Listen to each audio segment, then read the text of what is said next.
So how many of you can actually say you have hiked into a volcano? Shut up, Bob, I'm not talking to you. Well, I'm about to hike into a volcano. Not to worry though, this volcano is quite dead. But its effects are not. There's still lava flows and basalt everywhere. This place is called Bandera Crater, outside of Albuquerque in New Mexico. Millions of years ago, this and several other volcanoes spewed lava all over this region, but now they're nice, quiet, and asleep.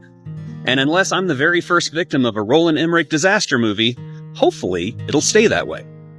So this right here is an ancient splatter cone. Now, if you were here whenever this volcano was erupting, this would be what they call a minor event, where steam and lava would splatter out of the surface. Hey, I just got that name. According to the woman at the front desk, many of these trees in this area are some of the oldest in New Mexico because this sharp lava kept a lot of the logging industry out of this area. So if you're wanting to save a tree, don't chain yourself to it. Just get a bunch of lava. I am literally the only person out here. Forget disaster movies, I may be in a horror movie. From here, if you look into the distance, you can see other volcanoes in this ancient chain. This is a climb, and I'm fat. Definitely a lot more of that ancient lava up here. So these pumice stones are everywhere. You can see where this lava was yeeted into the air, caught air bubbles, and came back down as this porous rock. This area, the lava flow that came right out of the volcano, is called the Devil's Playground. It's full of cracks, sharp lava, and makes an excellent hiding place for rattlesnakes. I'm assuming that they call it the Devil's Playground because Amber Heard has been known to frolic here. Well, here we are. So I'm inside the cinder cone of this volcano that erupted 10,000 years ago. You guys know what an antlion is? Because I'm looking at this and I'm thinking, antlion. So I've kind of had a love-hate relationship with volcanoes on this trip. I love volcanoes, but for some reason, they hate me. I wasn't able to see Mount St. Helens. I didn't really get a chance to stop at Shiprock, but this volcano, the Bandera volcano, this is neat. This is nice. This is more personal, more intimate. I mean, honestly, I know I kind of sound like a broken record, but how many people can honestly say that they have hiked into a volcano? I think I could have walked into Mordor. Oh, you're still here. Well, that's fortuitous because I want to show you something that is literally cool. So I'm still out here at the Bandera volcano. This right here is a collapsed lava tube.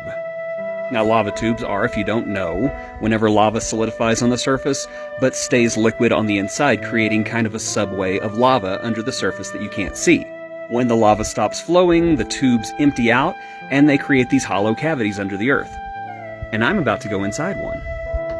Because down here, you're going to find one of the most amazing secrets in New Mexico. So I'm about halfway down these steps, and there's two things you notice. Number one, all the insect noises have stopped. And number two, the temperature has dropped. So I'm actually inside the lava tube right now. And where it is about the mid-80s up there, I would say we're probably setting at about the 50s or maybe even in the 40s down here. The insect noises have returned, but now they're just these flies that are over here, darting in and out of this lichen and moss. We have one more level to go down before I can show you this amazing thing. Oh my gosh, this is steep. 10,000 to 7,000 years ago, this cavern was filled with lava. But now, because of the insulating properties of the stone around us, this is what was left behind. That right there is a pond of solid ice. Now, I'm not a scientist. I can't tell you how this is possible, but apparently this has been around for thousands of years, and the ice layer is about 20 feet thick. As I said, it has something to do with the insulating properties of the lava stone, the shape of the cave. It all comes together in a way that allows this cave to trap cold air. And it is cold. It's about 30 degrees right now, and I can only imagine it's colder down there. The indigenous people called this place the Lake of Eternal Winter. Today, we call it the Ice Cave. As many of you know, the southwestern United States can get hot, but this layer of ice has persisted for at least 4,000 years. There are some days I'm glad I don't understand everything about geology because there's a magic to this place, a peacefulness and a stillness. You're inside something ancient and mysterious, all while the unforgiving sun and heat await you just up those stairs.